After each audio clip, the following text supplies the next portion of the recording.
नमस्कार दोस्तों, आपका हमारे यूट्यूब चैनल पे बहुत बहुत स्वागत है।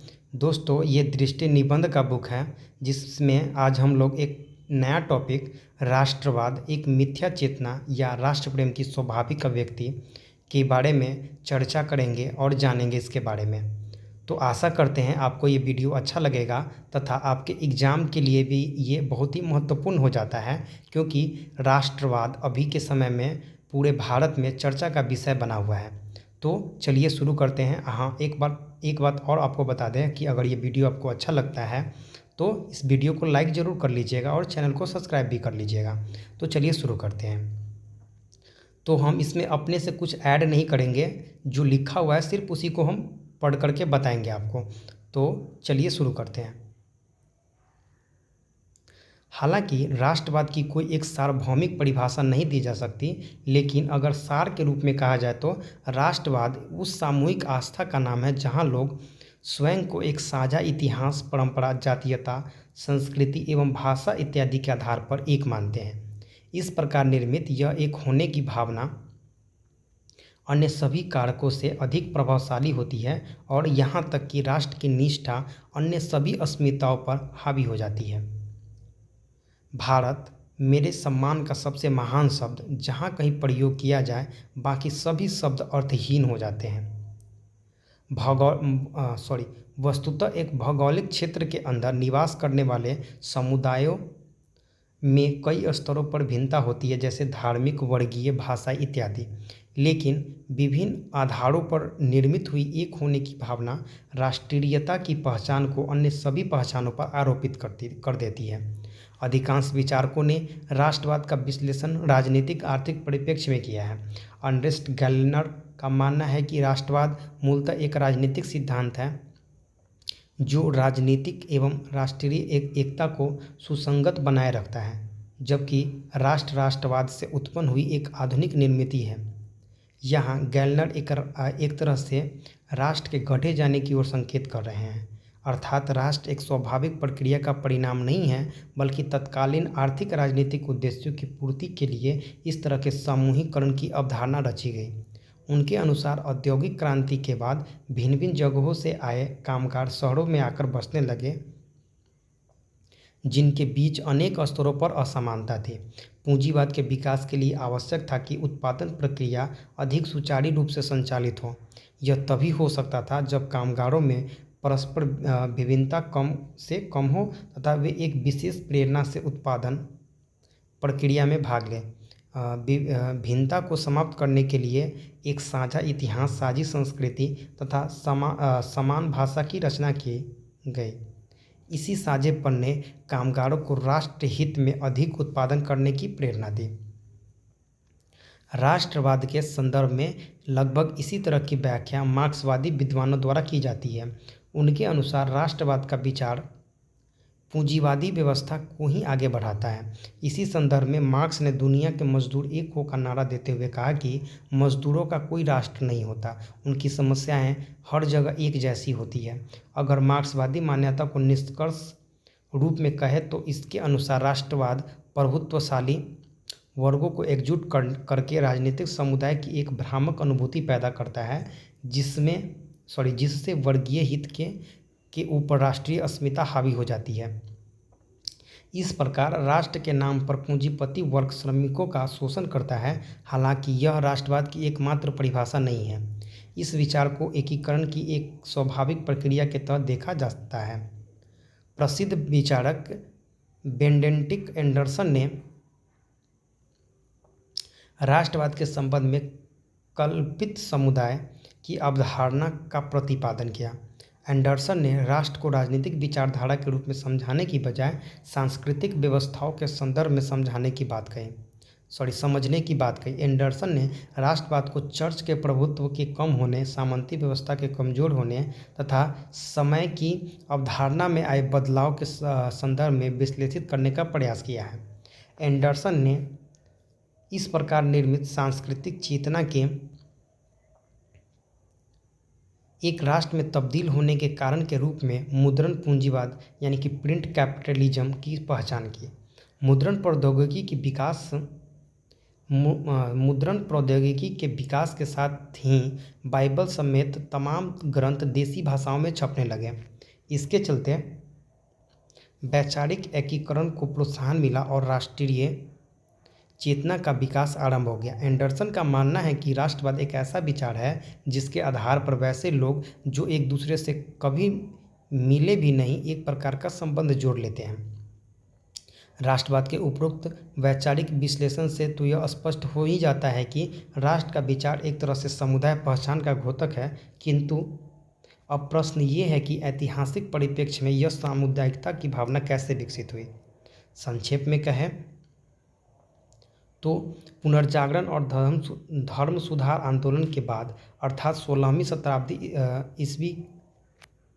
शताब्दी सदी के बाद सही अर्थों में आधुनिक राज्य का उद्भव हुआ। राज्य का यह स्वरूप अपने पूर्ववर्ती राज्यों से इस अर्थ में भिन्न था कि जहाँ पहले राज्य की प्रभुसत्ता में क्षैतिक रूप से चर्च की और लंबवत रूप से सामंतों की हिस्सेदारी होती थी, वहीं व्यापारिक क्रांति और धर्म सुधार आंदोलनों ने क्रमशः सामंतों और चर्च को प्रभुसत्ता में भागीदारी से वंचित कर दिया। अब सत्ता केवल एक राजा के अधीन केंद्रीकृत और अविभाजित थी। हालांकि अब तक वह व्यापारिक मध्य वर्ग भी सशक्त होकर उभर चुका था, जिसने व्यापारिक क्रांति और धर्म सुधार आंदोलन का संचालन किया था। इस वर्ग का अपने अधिकारों के लिए राजतंत्र पर पर्याप्त दबाव था, इसलिए आगे राष्ट्रवाद की दिशा और उसका स्वरूप क्या होगा इसका निर्धारण यही वर्ग करने वाला था। यह वही दौर था जब राजतंत्र और संसद के बीच स्पष्ट मतभेद उभरकर सामने आया, जिसकी अभिव्यक्ति 1688 ईस्वी की इंग्लैंड की गौरवपूर्ण क्रांति के माध्यम से हुई, जिसके परिणाम स्वरूप एक निरंकुश राजतंत्र के स्थान पर संवैधानिक राजतंत्र की स्थापना हुई। फिर भी राष्ट्रवाद की प्रथम स्पष्ट अभिव्यक्ति 1789 ईस्वी में फ्रांसीसी क्रांति के साथ ही मानी जा सकती है। इस क्रांति से जो राजनीतिक और संवैधानिक बदलाव हुए उनसे प्रभुसत्ता राजतंत्र के हाथों से निकलकर नागरिकों के समूह में हस्तांतरित हो गई।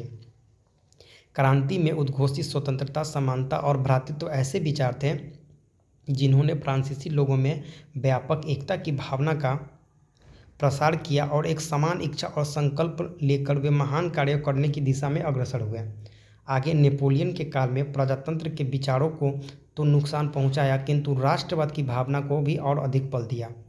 हालांकि इसके बाद 1815 के वियना कांग्रेस ने पुराने यूरोपीय राजवंशों को पुनः स्थापित कर राष्ट्रवाद की भावना को दबाने की भरपूर कोशिश की, लेकिन अब यूरोप ऐसे दौर में प्रवेश कर चुका था जहां से उसे वापस क्रांति से पहले वाली अवस्था में लौटना किसी के लिए संभव न था।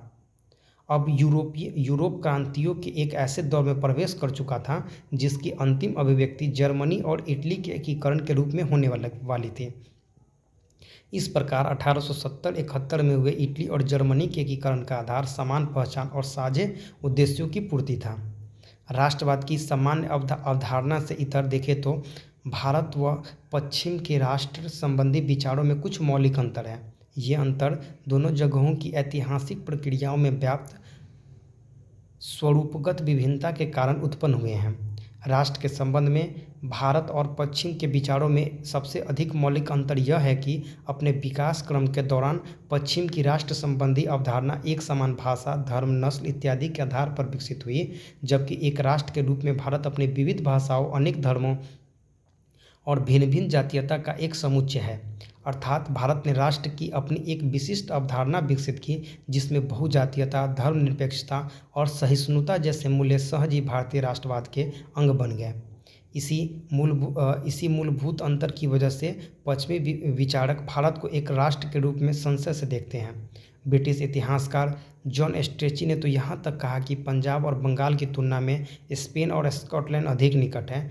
दरअसल एकीकृत राष्ट्र की जो छवि वेस्टफेलिया की संधि, ब्रिटिश एवं फ्रांसीसी प्रभुत्व की स्थापना और बिस्मार्क द्वारा निर्मित जर्मनी के राष्ट्र राज्य जैसे कारकों से निर्मित होती है, वह भारतीय राष्ट्र की अवधारणा से बिल्कुल विपरीत है।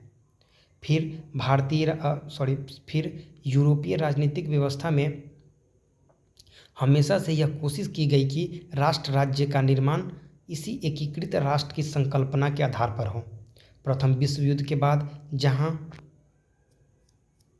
जब राज्यों का सीमा निर्धारण हो रहा था तो इस बात का ध्यान रखा जा रहा था कि एकीकृत राष्ट्र को आधार बनाकर ही सीमांकन हो। किंतु फिर भी पूर्वी यूरोप में बनाए गए राष्ट्र अपने स्वरूप में बहुभाषी और बहुनस्लीय रह गए। सबसे बढ़कर साम्यवादी सोवियत संघ के विघटन में भी राष्ट्रवाद एक बहुत बड़ा कारण रहा। फलस्वरूप कई नए राष्ट्र राज्य अस्तित्व में आ गए। राष्ट्र राज्य बनने की यह प्रक्रिया अभी भी चल रही है। इन्हीं अनुभवों की वजह से कुछ सिद्धांतकार भारत के एक राष्ट्र के रूप में बने रहने पर संदेह व्यक्त करते हैं। उनका मानना है कि अनेक राष्ट्रीयताओं के समुच्चय वाला भारत एक दिन अनेक राष्ट्र राज्यों में विखंडित हो जाएगा। दरअसल ऐसे सिद्धांतकारों का यह संदेह भारतीय राष्ट्र के विशिष्ट स्वरूप को स्वीकार न कर पाने का कारण है। भारतीय राष्ट्र के संदर्भ में फ्रांसीसी दार्शनिक अर्नस्ट रेनन का विचार अधिक सुसंगत है। रेनन ने अपने निबंध राष्ट्र क्या है में इस बात की आलोचना की है कि राष्ट्र समान भाषा, नस्ल, धर्म या क्षेत्र से बनता है। रेनन के अनुसार राष्ट्र लंबे प्रयासों, त्याग और निष्ठा का चरम बिंदु होता है। राष्ट्र को परिभाषित करते हुए रेनन ने कहा कि अतीत में समान गौरव का होना, वर्तमान में एक समान इच्छा संकल्प का होना, साथ मिलकर काम करना और आगे भी ऐसे ही करते रहने की इच्छा रखना एक जन समूह होने की आवश्यक शर्तें हैं। रेनन के राष्ट्र के संदर्भ में विचार को सार के रूप में कहें तो वे किसी एक भाषा, नस्ल, धर्म के आधिपत्य पर आधारित राष्ट्र की बजाय सबकी सहमति से निर्मित राष्ट्र को वैधता प्रदान करते हैं। भारत का राष्ट्र भी अपने आदर्श रूप में इसी मूल्य के निकट है। हाँ, यह प्रश्न अवश्य विचारणीय है कि यह अपने आदर्श में कितनी साम्यता रखता है। यद्यपि राष्ट्रवाद एक प्रकार का सामूहिकरण पर बल होता है तथा लोगों को एक समान अस्मिता प्रदान करने की कोशिश करता है, किंतु यह विचार उस समय अशांति का कारण भी बन जाता है जब कोई समूह अपनी पृथक पहचान के आधार पर एक निश्चित भूगोल प्राप्त करना चाहता है या फिर राष्ट्रवाद के विभिन्न तत्वों यथा इतिहास, धर्म, नस्ल, भाषा, कुछ परिस्थितियों में अर्थ में से किसी आधार पर कोई समूह उग्र हो जाता है। गौरतलब है कि अब तक हुए दोनों विश्व युद्धों में राष्ट्रवाद की बड़ी भूमिका थी। इसी संदर्भ में रविन्द्रनाथ टैगोर ने राष्ट्रवाद की आलोचना की थी। उनका मानना था कि अनेक प्राकृतिक रूप में मानव समाज स्व-अस्तित्व की भावना पर आधारित होता है, लेकिन राष्ट्र का विचार मानव समाज को विभिन्न समूहों में बांटकर परस्पर प्रतिस्पर्धा को बढ़ावा देता है। इसी आलोक में उन्होंने राष्ट्र के विचार का विरोध करते हुए यहाँ तक कि यह कह दिया कि मैं इस राष्ट्र या उस राष्ट्र के खिलाफ नहीं हूँ, बल्कि राष्ट्र के विचार के ही खिलाफ हूँ। राष्ट्रवाद पर यह दूसरा आक्षेप यह लगता है कि यह समरूपीकरण को प्रोत्साहन देकर बहुसंस्कृतिवाद के मूल्य पर चोट पहुंचाता है। दरअसल जब राष्ट्र की अवधारणा समान नस्ल, भाषा इत्यादि पर टिकी है, तब अपने उग्र रूप में वह अपने से विभिन्न पहचान वालों के साथ हिंसक व्यवहार तक को ऊंची ठहराती है। उदाहरण के लिए हिटलर ने आर्य नस्ल की श्रेष्ठता स्थापित करने के लिए लाखों की संख्या में यहूदियों की हत्या करवा दी। इसके अतिरिक्त जैसा कि एरिक हॉब्सबॉम कहते हैं कि राष्ट्रवाद ऊपर से आरोपित किया गया विचार है, इसके चलते अन्य पृथक स्वर दब जाते हैं। मार्क्सवादी आलोचक राष्ट्रवाद पर यह आरोप लगाते हैं कि यह पूंजीवाद को बढ़ावा देने वाली अवधारणा है। यह व्यक्तिगत पहचान के ऊपर राष्ट्रीय पहचान को और वर्गीय हित के ऊपर राष्ट्रीय हित को आरोपित करती है। अतः पूंजीपति वर्ग अपने हित को राष्ट्रीय हित के रूप में प्रस्तुत करता है, जिससे बहुसंख्यक हित की उपेक्षा होती है। इसी संदर्भ में रघुवीर सहाय ने लिखा है कि राष्ट्रगीत में भला कौन वह भारत भाग्य विधाता है, फटा सुथन्ना पहने जिसका गुण हरचाना गाता है। नारीवादी विचारक भी राष्ट्रवाद को स्त्री विमुक्ति की राह में अवरोध की तरह देखते हैं। उनका मानना है कि राष्ट्रवाद को जिस पौरुष पराक्रम के साथ जोड़ा जाता है, वहाँ राष्ट्र को भी स्त्री की तरह असुरक्षित माना जाता है और उसकी रक्षा का भार पुरुषों पर होता है। इस प्रकार इस विचारों में महिलाओं का स्थान कौन हो जाता है। साथ ही नारीवादी चिंतकों का यह भी मानना है कि राष्ट्र को एक स्वाभाविक निर्मिति के रूप में स्थापित करने के लिए परिवार के रूपक का इस्तेमाल किया गया। इस प्रकार जब राष्ट्र को परिवार की तरह स्वाभाविक मान लिया जाता है तो फिर वह बदले में स्त्री और बच्चों की अधीनस्था की बुनियाद पर टिकी परिवार संस्था के निरंतर वैधीकरण का प्रभावशाली स्रोत बन जाता है। हालांकि ऐसा भी नहीं है कि राष्ट्रवाद के सिर्फ नकारात्मक परिणाम ही रहे हैं। एक विचार के रूप में राष्ट्रवाद मूलतः लोगों को जोड़ने का काम करता है, जिसके चलते कई प्रकार के आंतरिक संघर्ष स्वतः ही समाप्त हो जाते हैं। इस रूप में राष्ट्रवाद का विचार मानवता के अधिक निकट प्रतीत होता है। इसका सकारात्मक स्वरूप तब और ज़्यादा उभर कर सामने आता है जब राष्ट्रवाद की सामुदायिक पहचान एकजुट होकर किसी शोषणकारी सत्ता के विरुद्ध संघर्ष करती है। उपनिवेशवाद के विरुद्ध चले आंदोलन के संदर्भ में इस शक्ति को महसूस किया जा सकता है। निष्कर्ष के रूप में डेविस का कथन उद्धृत करना समीचीन होगा कि राष्ट्रवाद एक उपकरण है जिसका किसी भी प्रकार से उपयोग किया जा सकता है। जब पीड़ित समुदाय अपनी आज़ादी के लिए संघर्ष करते हैं तब राष्ट्रवाद एक नैतिक शक्ति बन जाता है, लेकिन जब राष्ट्र के नाम पर आक्रमण की कार्रवाई की जाती है तब उसका नैतिक बचाव किया जा सकता है। तो ये जो एस्से है, ये जो निबंध है, यहीं पे ख़त्म होता है।